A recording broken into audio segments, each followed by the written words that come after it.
अस्सलाम वालेकुम दोस्तों, कैसे हैं आप लोग। आज हम बात करने वाले हैं मसनवी गुलजार नसीम की। गुलजार नसीम मैंने एक बार पहले भी डालने की कोशिश की थी बट नहीं गई थी कुछ रीज़न से।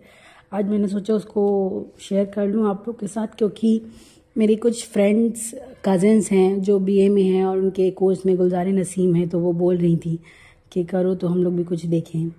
तो एक तरीके से उनके लिए भी है और हमारे निसाब में भी है, तो करना ही था, तो इसलिए आज मैं इसको शेयर कर रही हूँ आप लोगों के साथ।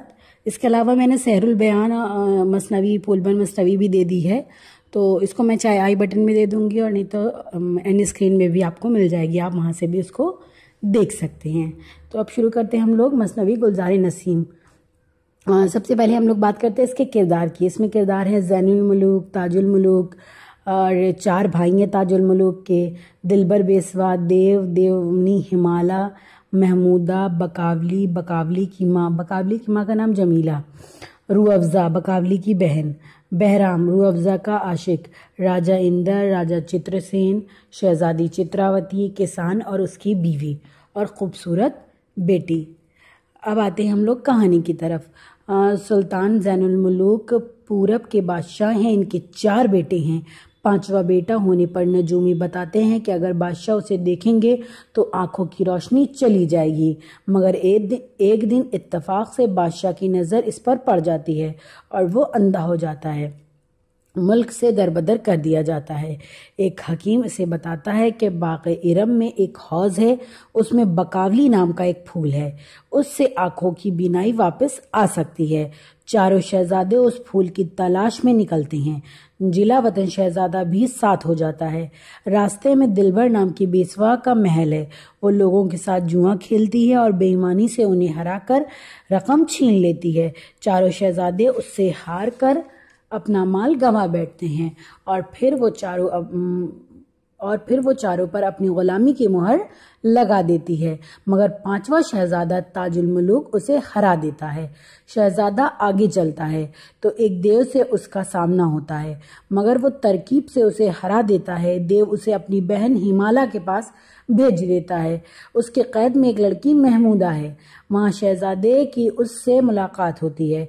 देवनी हिमाला शहजादे की मदद करती है और देवों को हुक्म देती है कि चूहे बनकर बाग़े इरम तक सुरंग खोद दें।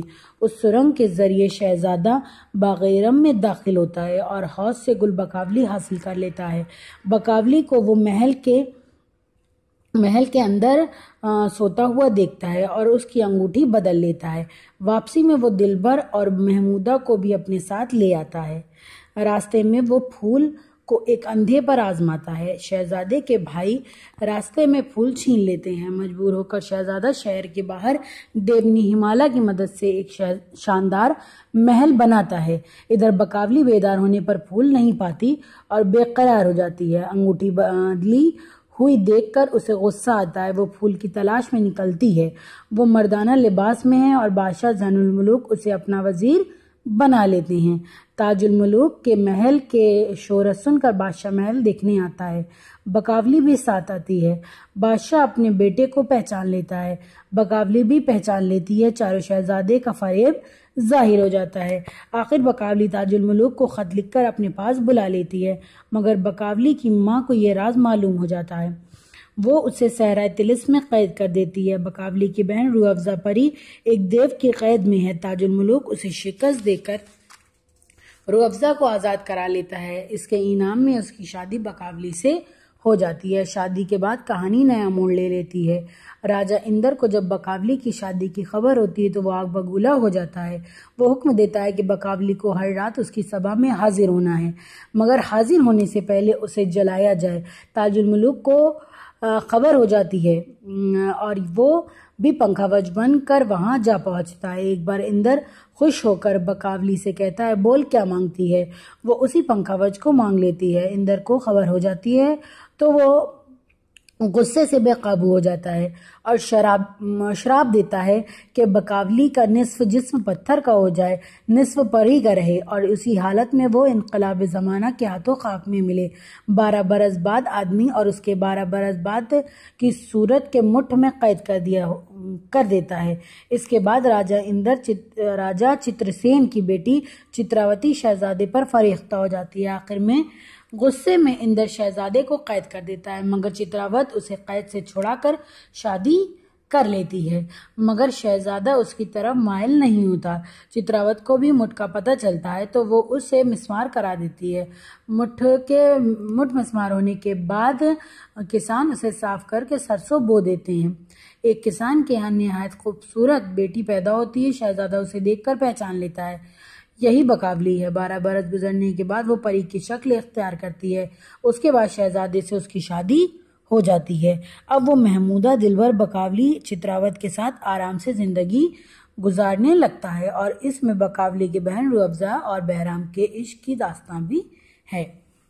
गुलज़ार नसीम की इशाअत 1838 में मुकम्मल हुई और 1844 में ये शाये हुई। ठीक, इसके मुसन्निफ जैसा कि आपको मालूम ही है दयाशंकर नसीम है और इसकी नौयत मजहब इश्क है।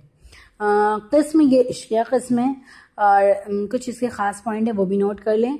दयाशंकर नसीम शागिर्द तो आतिश के थे, मगर इनका रंग सुखन नासिख से मिलता है। ये सवाल आता है एग्जाम में अक्सर।